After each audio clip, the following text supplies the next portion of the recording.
তৃণমূল তারা একটা ধর্মনিরপেক্ষ রাজনৈতিক দল। রাজ্যের প্রত্যেকটি নাগরিকের জন্য তিনি হিন্দু বা মুসলমান, শিখ বা ইসাই, খ্রিস্টান বা বৌদ্ধ, যারাই হন না কেন তাদের সকলের প্রতি তিনি সুবিচার করবেন, সমান দৃষ্টিতে দেখবেন, ন্যায় বিচার করবেন। আমরা চাই না ধর্মনিরপেক্ষতার অর্থ এটা নয় যে মুসলমানদেরকে তিনি আক্রমণ করবেন, কিংবা মুসলমানদেরকে কোলে রেখে হিন্দুদেরকে কষ্ট দেবেন, কিংবা শিখদের কষ্ট দেবেন, কিংবা খ্রিস্টানদের কষ্ট দেবেন।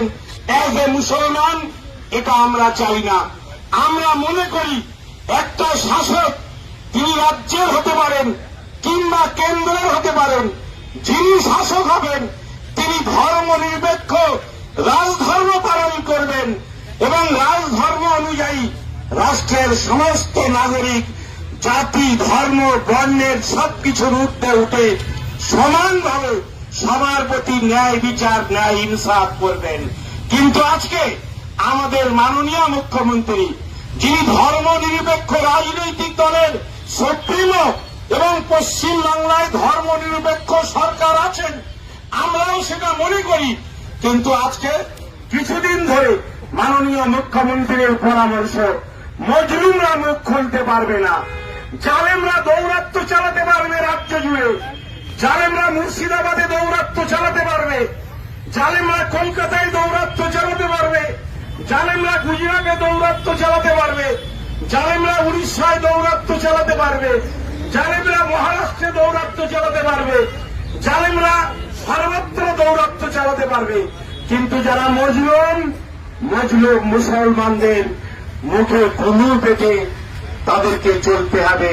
তারা যেন কথা না বলে, তারা যেন রাস্তায় না নামে, তারা যেন মিছিল না করে, তারা যেন মিটিং না করে, তারা যেন ব্রিগেডে জমায়েত না হয়, তারা যেন ওয়াকআফ নিয়ে কথা না বলে।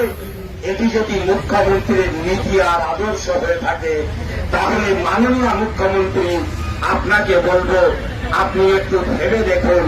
আপনি বোধহয় সেকুলারিজম যে শব্দ, সেটা বোধহয় আপনার মাথায় কেউ অপব্যাখ্যা করে শুনিয়েছেন। আপনি অনুগ্রহ করে ধর্মনিরপেক্ষতা, যেটাকে শাসকের জন্য আমাদের প্রধানমন্ত্রী অটল বিহারী বাজপেয়ী বলেছিলেন রাজধর্ম, সেই রাজধর্মটা যথাযথভাবে পালন করুন। বাঙালি শ্রমিক তাদের অপরাধ যে তারা মুসলমান, কেন তারা গুজরাটে আক্রান্ত হবে? কেন সেখানে বাংলার পুলিশ পৌঁছাবে না? কেন আক্রান্তদের গ্রেফতার করবে না? কিছুদিন আগে আপনারা জানেন আসাম পুলিশ এসেছিল, তাদের ট্যাক্স ফোর্স এসেছিল, মুর্শিদাবাদ মালদা থেকে কিছু মানুষকে গ্রেফতার করে নিয়ে গিয়েছিল। বলা হয়েছিল তারা নাকি অপরাধ করেছে। আমরা জানি যে অপরাধ যদি করে, কোন রাজ্য চাইলে পার্শ্ববর্তী রাজ্যে পুলিশের সহযোগিতা নিয়ে সেখানে প্রবেশ করে অপরাধীদের গ্রেফতার করতে পারে। যারা ক্যানিং এর বাসিন্দা, যারা বাসন্তীর বাসিন্দা, যারা মুর্শিদাবাদের পরিযায়ী শ্রমিক, যারা মালদার পরিযায়ী শ্রমিক, যারা মেদিনীপুরের পরিযায়ী শ্রমিক, তারা বিভিন্ন রাজ্যে আক্রান্ত হবেন। তারা তো দিনের শেষে ভোটের সময় আপনাকেই ভোট দেয়। তাদের ভোটের লিস্টের নাম আছে পশ্চিমবাংলার ভোটার তালিকায়, তাদের কাছে আধার কার্ড আছে, তাদের কাছে ভোটার কার্ড আছে। তারপরেও সেগুলোকে অগ্রাহ্য করে তাদের পিছনে বাংলাদেশি ছাপ লাগিয়ে দেওয়ার জন্য ফ্যাসিবাদী শক্তি যারা, আর ফ্যাসিবাদী শক্তির দ্বারা যারা নিয়ন্ত্রিত সেই সমস্ত রাজ্য সরকারের পুলিশ বাহিনী, তারা অপব্যবহার করছে আইনের।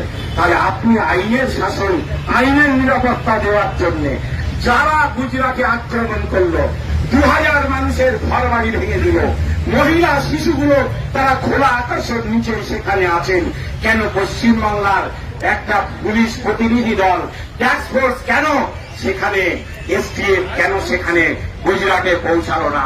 কেন এসটিএফ উড়িষ্যায় পৌঁছালো না? কেন এসটিএফ মহারাষ্ট্রে পৌঁছালো না? এই প্রশ্ন নিয়ে আর এই দাবি নিয়ে রাজ্যে, দেশের যেখানে পরিযায়ী শ্রমিকরা কাজ করুক না কেন, তাদের নিরাপত্তা সুনিশ্চিত করতে হবে।